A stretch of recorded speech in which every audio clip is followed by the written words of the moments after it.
long-standing and significant questions that have crossed people's minds about extraterrestrial beings is, are they benevolent, compassionate, and ethical? Do they possess higher thinking and exhibit goodwill? Do they come in peace? Or are they sinister, malicious, and conquest-driven, displaying a desire for power? Do they come to subdue us? Many examples in our literary traditions about aliens arriving with good intentions to help humanity survive and develop better technologies. There are also depictions of them arriving to obtain dominance and control, wreaking havoc upon us. Just as legends of the past tell of heroes, gods, and wise individuals, they also reveal evil and diabolical figures. Could the same be true for those who come from other planets?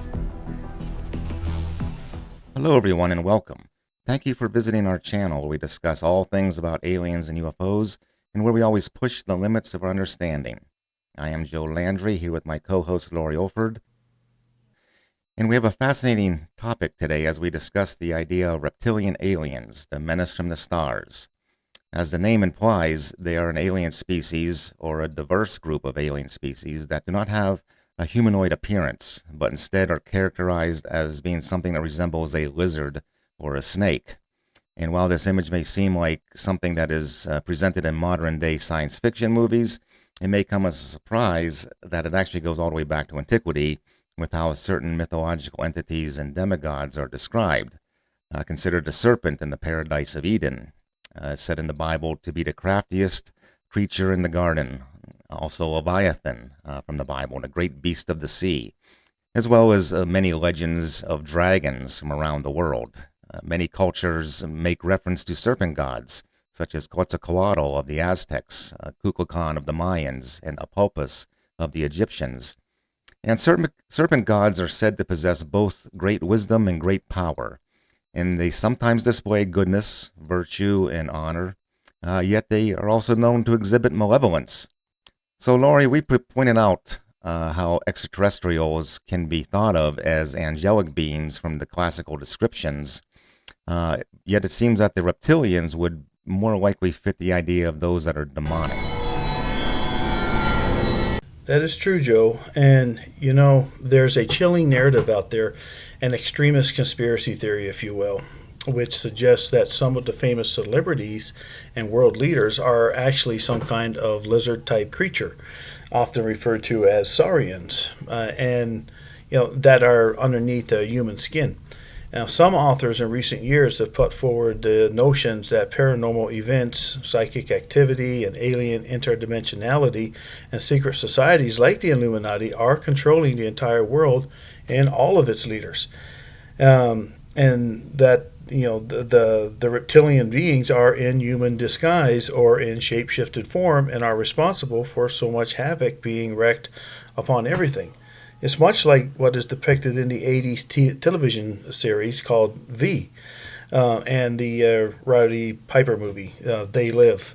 Personally, I find it difficult to wrap my head around this belief that there are beings of an alien reptoid race out there walking among us disguised as humans. However, I do believe in a reptoid race, an ancient one, which has and may still or may not be in existence today. The conspiracy surrounding this was thrust into the limelight by a former British sportscaster named David Icke. And many of you who are into the reptilians and this whole theory will know David Icke well. But he claimed that Western political leaders are actually nothing more than lizard aliens who are controlling the world's economy and political forums that will eventually lead us into their style of utopia. Now, David Icke is not the only person to say that we have reptiloids living amongst us. It was actually something that was believed by the Theosophy school of Helena Blavatsky. What that was a group of mystic and esoteric kind of spiritualists of the late 19th and early 20th centuries, where it got its start in New York City around 1875. They embraced theological and philosophical doctrines, hence the word theosophy, such doctrines as Gnosticism, Neoplatonism, Hermeticism, Transcendental Meditation, Islamic Sufism, Jewish Kabbalah, and occultism. And this was a rather prominent trend in the Victorian era with the increased practice of things like seance, witchcraft, astral projection, and Ouija boards, and other psychic stuff like that. And it continued throughout the time of World War I and into the 1920s. To the Theosophists, the spirit world was not static or remote, but instead was very interactive with the affairs of people. And we see that there were some notable figures like Sir Arthur Conan Doyle, who wrote the Sherlock Holmes stories. Also, layman Frank Baum, who wrote The Wizard of Oz. And then there was also Aleister Crowley, Edward Casey, Rudolf Steiner, and Grigory Rasputin. Rasputin was that bizarre advisor to the late to the late Russian Tsar Nicholas II before World War I. They were all into these types of beliefs. Even Carl Jung, who's a well-known psychologist, he applied subjects like Gnosticism, mythology, and Eastern thinking into his analytical theories of the archetype and of the animus and anima of the self and of the collective unconscious. This is particularly apparent in Jung's work like The Secret of the Golden Flower and The Red Book. So indeed, many of these individuals who I just mentioned were very eccentric. However, they definitely took serious the notion that intelligent forces were at work in the influencing of humankind. One concept that Blavatsky believed in was the existence of demonic creatures called archons that dwelled throughout the world. They were taught by first century Gnostics in places like Alexandria, Jerusalem, and Odessa to be responsible for bringing about all the villainy and turmoil in the world. Co-host and author Joseph Landry used the characterization of our archons as the antagonistic element of his novel The Gnostic's Fire. Reference to them have been found in a manuscript called The Gospel of Light, discovered among the famous Nag Hammadi scrolls in 1945. About 150 years later, the Manichaeans of Persia also adopted a similar concept, envisioning them with serpent or lizard-like appearances. Reptilian aliens are believed to originate from one or more planets, such as the star system Dragoni in the constellation Draco, Arcturus in the constellation Bootes, and Proxima Centauri from the constellation Centaurus. So Blavatsky actually wrote about a dragon man who she claimed once lived on the lost continent of Lemuria, which is believed by many to have sunk into the Indian Ocean. And Mu was thought to have sunk into the Pacific Ocean. This, of course, is much like how Atlantis sank into the Atlantic Ocean. Now, we brought that up a few months ago in our episode about, our podcast episode about lost civilizations that were wiped out in a cataclysm, possibly the Great Flood, the Great Deluge. And Blavatsky's notion of the dragon man inhabiting is consistent with the alien theory about lost continents, and that extraterrestrials inhabited the Earth on these continents a very long time ago, perhaps, as some may think, even hundreds of millions of years ago, all the way back to the time of the dinosaurs. Now, in her book, Ancient Serpent Gods, The Alien Connection to Reptilian Dinosaurs, author B.E. Lewis asks whether a species of dinosaur survived extinction 65 million years ago and that humans might have lived alongside them. Therefore, has Earth been dominated by an intelligent dinosaur race believed by ancient civilizations as serpent gods? I mean, we'll discuss more about this later, reference to her book later on in the episode. Well, Blavatsky and her school of Theosophists were consumed with the belief that our ancient ancestors possessed amazing wisdom that was passed down to us through secrets that were mystically manifested throughout the minds of so-called masters. And what she believed, she was actually reviving. She thought she was reviving at this time in her synthesis of science and religion, and she talks about this in her book titled Isis Unveiled. And Blavatsky is also associated with this thing called dragon men. And the dragon men are supposedly superior to humans, and they're godlike, which of course is very consistent with the ancient alien theory. Blavatsky even believed that they are the rightful owners of the planet and will once again rule over it in the future. And this, of course, sounds very similar to what we've said is proposed by authors like Zachariah Sitchin, and popularized the ancient alien theory. But there were others also, Robert Temple, Eric von Daniken. But Blavatsky and the Theosophists went a little further than this, as they understood that these dragon men were still in existence in the present day in the form of archons, and that most of them were evil, malicious, and self-gratifying with very little interest in the betterment of humanity. So while they were believed to be superior in intellect, the archons were not exactly moral or benign. Actually, this was the Theosophist esoteric worldview on how people's bad behavior was basically influenced by these unseen powers that were lurking around everywhere. And they even affected how the course of history would unfold in the way that governments were established, so as to control and form an order that would influence and govern the affairs of humanity. Well, if any of this is true, Joe, it is frightening stuff. Look, I can accept that a race of alien lizards may have come here from another star system, unlike the Anunnaki, who many believe came here from our own star system, but some also believe that they came from the Sirius star system. But however, I don't believe that David Icke is correct in believing that these aliens, shapeshift into presidents and monarchs, popes, emperors, or corporate CEOs. No proof absolutely on that, none whatsoever. If for no other reason, then because these beings are described sometimes as being anywhere from 7 to 12 feet tall. So question is, how does that height work for them masquerading around as humans? I don't know. It's a hard pill to swallow. Yeah, that would be a pretty tough one. Now, I know there are videos that are viral that show people supposedly shape changing or shape shifting or glitching, but you got to keep in mind that can easily be faked, to which I believe is the case. The only thing I can see as an explanation for that would be demon possession. In other words, it's not a physical organic life form, but it's a conscious abduction of one's mind, and maybe, of those who are the descendants in this ancestry bloodline of serpent people.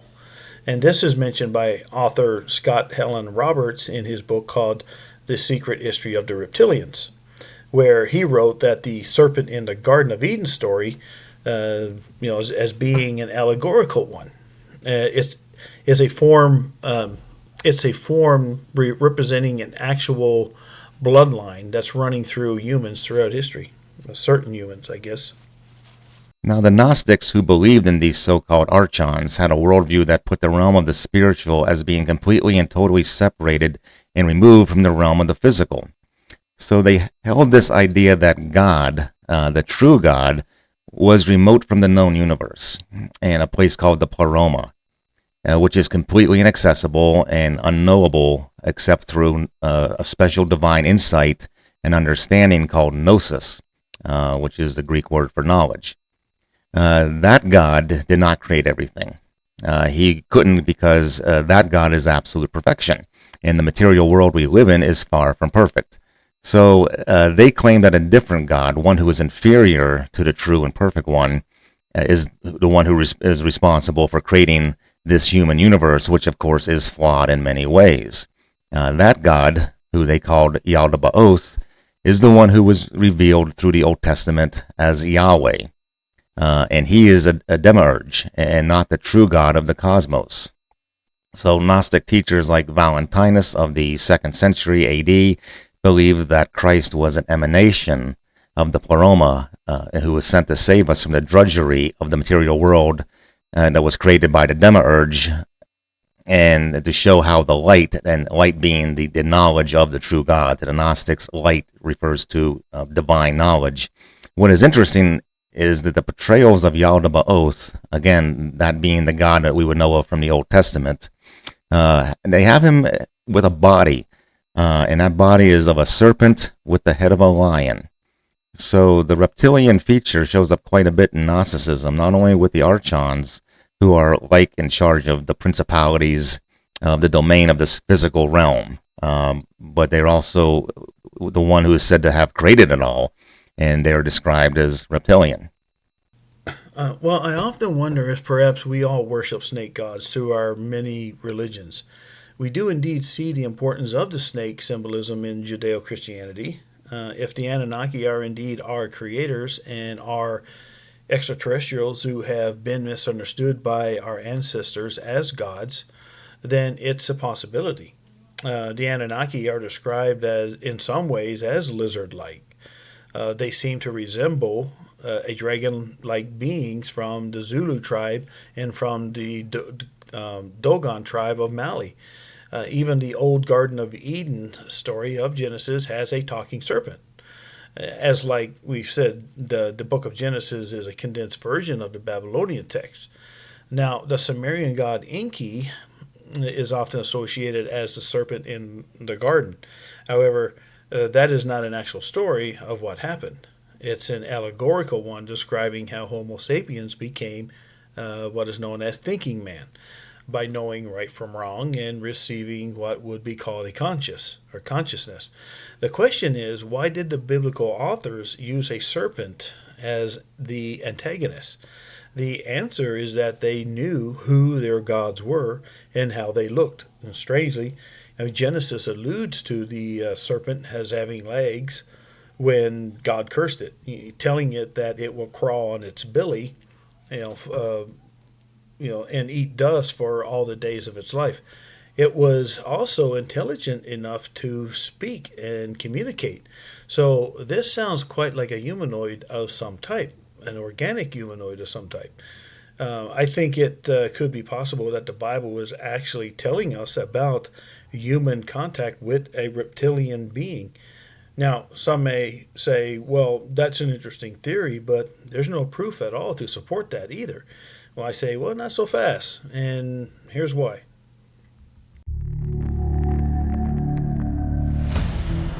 In the Louvre Museum in Paris, there are artifacts from ancient Sumerians showing beings that resemble reptilians. An article by Ancient Origins, dated December 12, 2013, states that the archaeological discovery was made at the site of Al-Ubad, Iraq, where 7,000-year-old artifacts were found depicting humanoid figurines, lizard-like body features. The origins of these are unknown, but they precede Sumerian figurines found in both Ur and Urartu, which were the first cities built by the Anunnaki. Each artifact is posed differently, with some female ones holding and breastfeeding babies who also appear lizard-like. These figurines have elongated heads, almond-shaped eyes, long faces, and reptile-like noses. No one knows their exact meaning or representation, but they seem to have been significant to the inhabitants of Al-Ubad. The serpent was a major symbol in many societies, representing certain gods. These figurines may be physical evidence suggesting the presence of reptilian aliens in ancient times.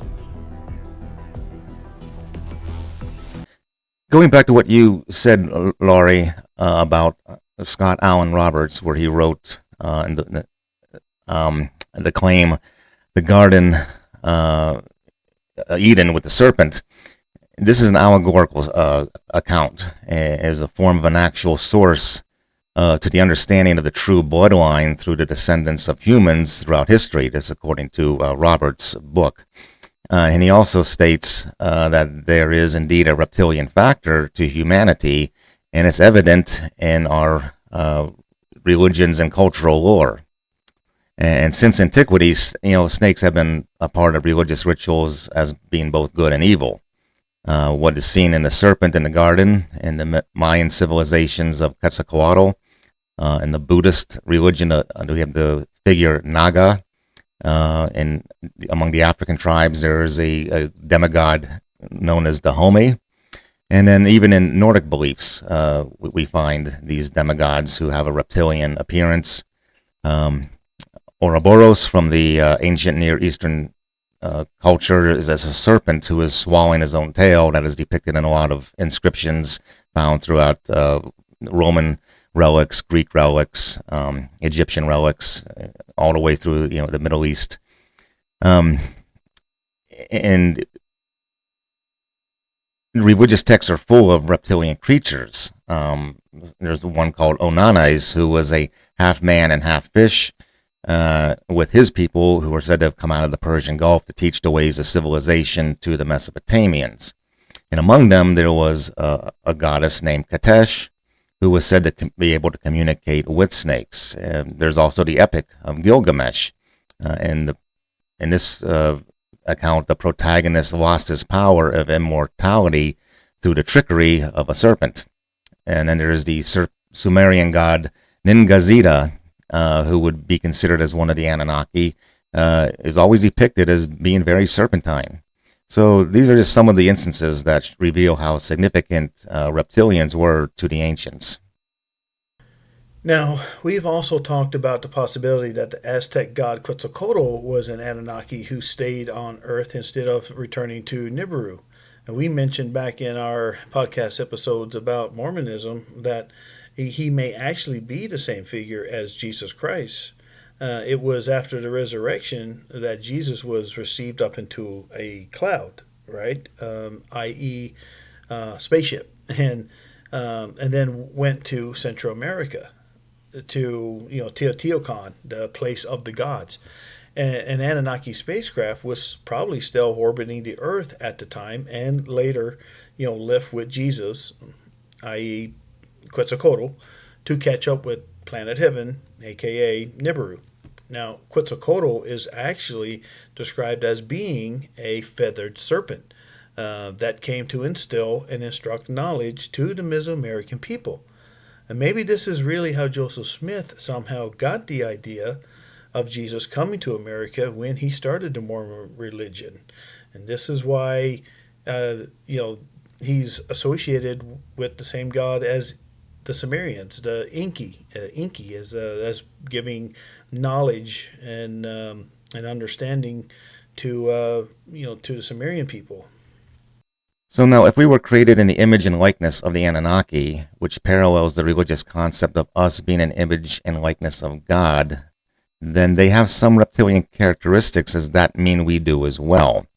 Now, there is something interesting to note about humans, and that is the limbic cortex. And according to Paul MacLean, back in 1954, it was found that part of the human neural and endocrinal systems were, as this is where emotional processes originate, they play a big part in things that involve moods and feelings and desires and even addictions.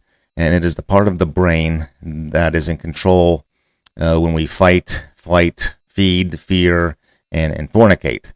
It is what controls our primal functions, our drives, if you will, and it has been labeled as the lizard brain, or even called the reptilian cortex. So if we were created in the image and likeness of our gods, did this also come from them? Creation has to do with DNA.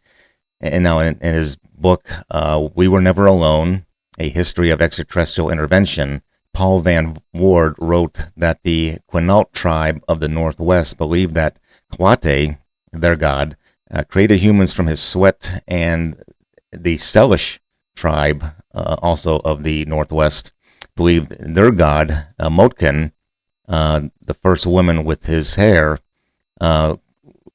it was essentially a genetic experiment of these gods. So this is DNA at work.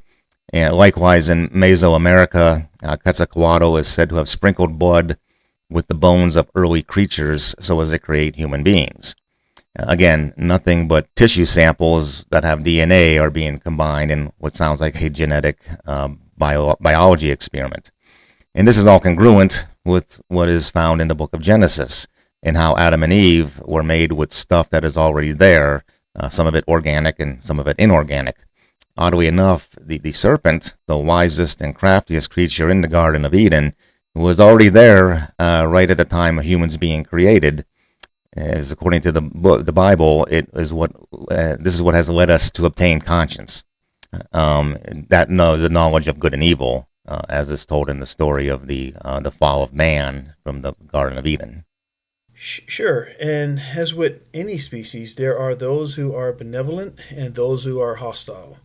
There are different temperaments within each of them. Most of us do like to think that the majority of the human population is good, right? That they're moral, and I guess we can only hope that the same goes for alien races. We see it with the Anunnaki, right? Enlil wanted our destruction, but Enki wanted to share great knowledge with us. If the Reptilians are a separate race altogether, then hopefully one day when they decide to reveal themselves to this civilization and try to overpower our planet, that we'll have those who will advocate on our behalf, much like how we see in the TV shows like the sinister and agenda-driven Reptilians are and will be a force to reckon with when that day arrives. And our religious beliefs that are very much, predicated upon the existence of powers of evil, say just as much, about them. For sure. So this Theosophist Society had a member who was possibly even more macabre and even more weird than Helena Blavatsky, and his name is Edward Wilson. He was a British spiritualist and mystic who moved to Vancouver in Canada in the late 1920s, like 1927, and he started a cult community there that was called the Aquarian Foundation. Now, Wilson was the follower of this whole spiritual, mystical, paranormal movement that was kind of popular at this time. And some others that we had mentioned as well, like Edgar Cayce and Rudolf Steiner, Aleister Crowley. And Wilson took on a special name. He called himself Brother 12. And he believed that he was the 12th incarnation of the brothers of wisdom, so to speak. And this went all the way back to the time of the Egyptian god Osiris, from thousands of years ago. And Wilson also had a freaky and bizarre female consort in this cult who went by the name Madame Z. So this guy completely embraced the teachings of Blavatsky and was said to practice wizardry and black magic and basically put people under spells where he could mentally control them. And he was able to powerfully persuade people to follow his cult and give them a lot of money in doing so. And they were able to persuade the followers to give him all of their money. Basically, just similar to the cult of Jim Jones, where people gave all their belongings to follow a charismatic leader, unfortunately to their demise. He was like any other cult leader in this way, but it was said by his followers, mind you, the people who actually at one time were part of his cult, that he and this Madame Z were possessed by something that they called the Black Adept, which was supposedly a very dark entity, and it resembled a lizard-shaped demon. And they said it gave Brother 12 the power of clairvoyance, the power of astral projection, telekinesis, among other things. So this is what I was referring to earlier on in the show about reptilians controlling their elects in this manner. Demons are almost always depicted as being reptilian-like, even though they are supposed to be spiritual, as in evil spirits. They often have a monstrous physical form of something like a lizard or a snake or dragon. So when we talk about someone being possessed by one, we see that they are under its control. Like I mentioned earlier, it's almost like the person has become like a puppet or a shell in which the demon now inhabits and is in possession of the person's body and all of its faculties. So this could be where the whole shape-shifting thing comes into play with the monarchs and presidents. So one of the characteristics that has come up with the reptilians is the ability to shapeshift. which is not only to change appearance but to alter the form, alter the anatomy.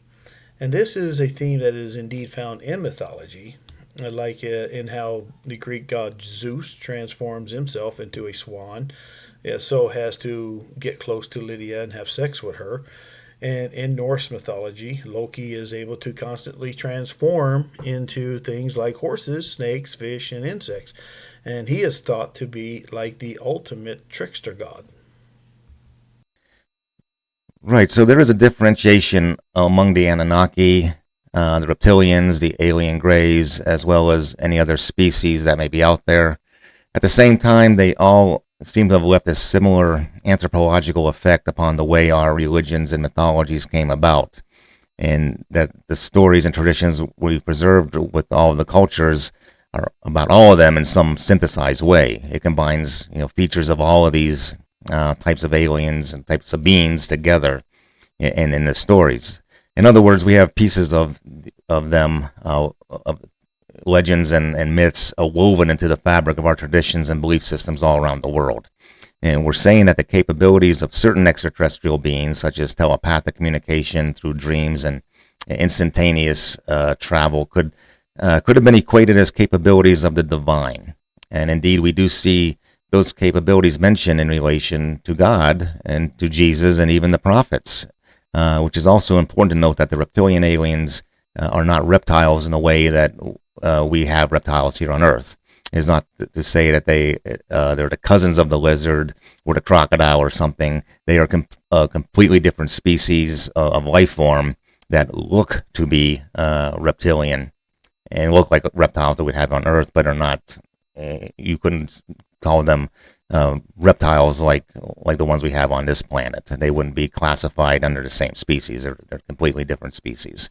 But people in their primitive and ancient way of thinking would have described them as being like a snake or a dragon, because that is what most closely they would resemble to the ancient peoples. The reptilians are described as tall and scaly, sometimes even having tails. The question arises, how and why did this type of being come to be, seen as an ancient entity residing underground? This idea may have originated from the serpent in the Garden of Eden. The reptilians are often described as hideous beasts who feast on human flesh and thirst for human blood. Could it be that the reptilians are one of the several races of giants mentioned in the Bible? Perhaps they were the formidable Rephaites, who are known to have inhabited the land of Canaan, but were later defeated by the Israelites. According to Deuteronomy chapter 2, verses 11 through 20, the Rephaim were the inhabitants of the underworld. This bears an eerie resemblance to the reptilians. When we envision the demonic realm, we often picture demons with fierce faces and sharp teeth, ready to attack and consume body and soul. The reptilians may have the appearance of these fearsome demons. Revelations chapter 9 verses 1 through 7 references to large locust-like beings with curved tails like scorpions and teeth like lions, sent to torment humans for 5 months. It states that they were released from the abyss after an object crashed into the earth. Could this story be an attempt to describe the reptilians emerging from underground? The Christian tradition has long incorporated the pagan belief in evil spirits known as the incubus and the succubus. And they are capable of shapeshifting into beautiful forms that are or that can seduce people into having sex with them. Even the Bible mentions how the Lucifer or Satan can deceive people because he can appear as an angel of light. But this belief was quite prominent among Puritan parishes in New England during the time of the Salem witch trials, where young women were condemned as having had relations, with the devil or with a demon, resulting in unexplained pregnancies or false pregnancies. In fact, many of the abduction reports are of women who claim to have had sex with beings described as either reptilian or the gray alien. This whole idea harkens back to to what we've discussed before in the Book of Enoch, and how the fallen angels, who theologically are identified as the demons, those who lusted after the earth females, the women of earth. So it could be that there is an extraterrestrial association of demons, the archons, jinns in Middle Eastern lore, Wendigos in Native American lore, and other evil beings, and that is the encounters our ancestors may have had with alien species, sometime in the distant past, and not just with the Anunnaki, but with others like the alien grays and the Reptilians, who were even more enigmatic in some of their capabilities and technological advancement. Could they be the ones of whom people were warned as being superiorly deceitful, manipulative, and crafty? So much so that they could change how they look and sound. So Nick Redfern did write in his book titled Bloodline of the Gods that the Anunnaki and the Reptilians may be the same species because of the Mesoamerican god Quetzalcoatl. His name is translated as the feathered serpent. It is also noted that long before Quetzalcoatl, the Mesoamerican people worshipped serpent-type deities, and he may have been a descendant of the Anunnaki species and that stayed behind to further help humanity, and that it's possible for him to be Enki's son, the Sumerian god Enki, that Quetzalcoatl would be his son. And in his book, The Secret History of the Reptilians, Scott Allan Roberts makes a point that the Hebrew word Nakash is the character of the serpent in the Garden of Eden. But he was also the same one that was a member of the divine council, the Elohim. And this serpent is mentioned as the adversary who attended the meeting, as mentioned in the book of Job, along with the sons of God, where they discussed the man Job. Nakash later became known as Lucifer, also translated as the bright shining star. The name of the rebellious god in the Sumerian tales was Enki, and he dwelt in a swampy area in Mesopotamia called the Snake Marsh, or Aden, a den for serpents, which meant that humans first obtained knowledge in the Aden, none other than Eden. So according to this, it was the serpent man that gave us our first steps as a living soul and a conscious entity. The Anunnaki may not actually be reptilians, they may not be the same species, but maybe just similar in some ways. But by looking at some of their depictions on cylinder seals, we see that the Anunnaki are more human-like in appearance, just much larger, considerably larger, yet they do have some reptilian-type features to them, but they're not completely, like lizard men. Well, let's go back and discuss what author B.E. Lewis said in her book, Ancient Serpent Gods. So she writes about the cruel reign of the Hyksos kings, that's Hyksos kings, that the Egyptians hated because these kings that destroyed Egyptian culture, and that these were hated people who were the descendants of the Rephaim, which were the offspring of the Nephilim. They are mentioned in the Bible as giants roaming the land of Canaan, as reported by the spies that Joshua sent in to scope out the land. But the report that came back from the spies were that the giants of that land made them feel like they were only grasshoppers in their sight because they're so large. But Lewis also brings up some Chinese history stories of dragons being present at creation and lived in the world with humans. And just as the dragon or serpent was associated with the human development in Western ideology, so too in Chinese cultures, where the dragon has taught man the art of how to create fire, weave nets, and make music. The Chinese dragon stood for wisdom, and the emperor was believed to have dragon blood. Now, going back to the bloodline thing, could this dragon blood be what is known as the Rh negative bloodline?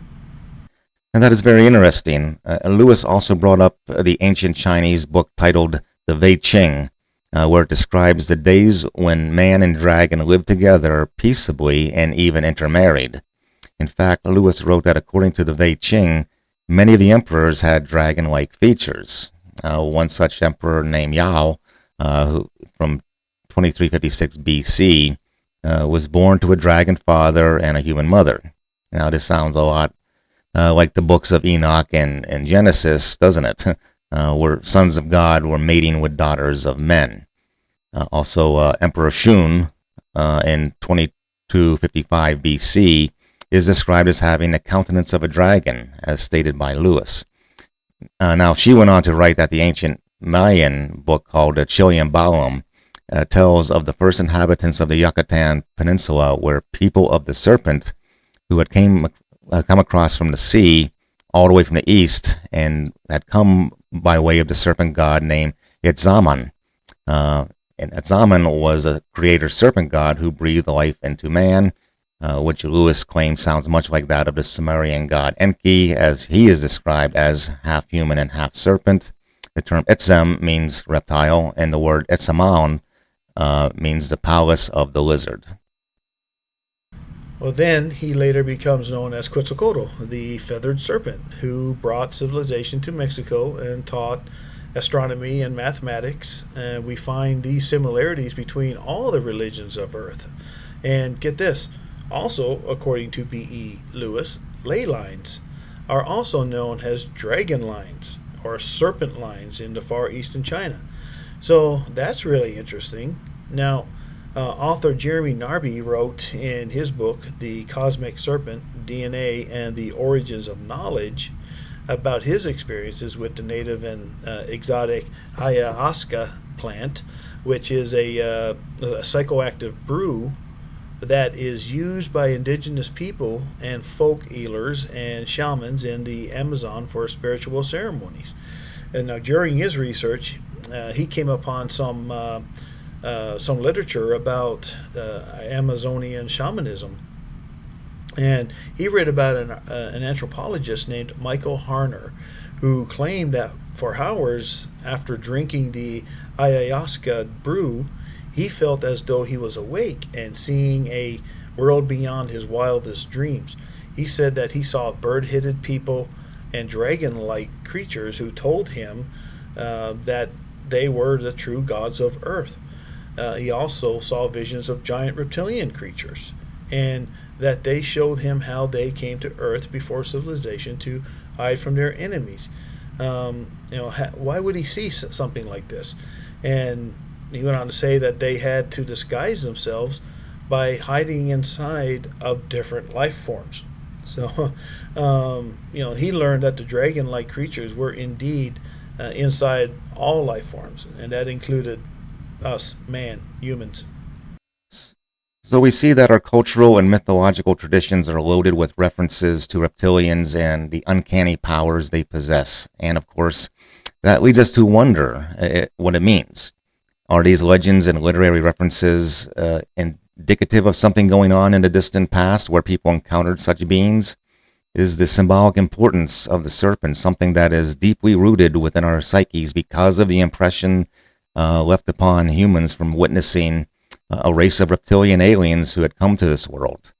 Is this yet another example of divine manifestation that has become an integral part of all of our religious beliefs that exist to this very day? Perhaps the bigger question is, are they still here with us? You, the audience, must decide. So this was indeed a very illuminating discussion, and we hope you will join us again next time here on our YouTube show.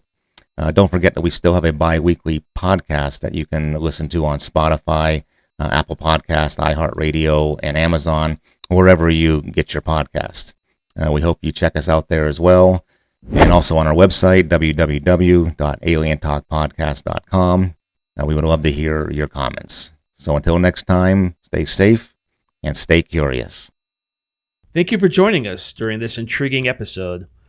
If you enjoyed today's topic and discussion, feel free to give us a thumbs up and subscribe to our channel for future riveting discussions that encourage thought-provoking and independent thinking.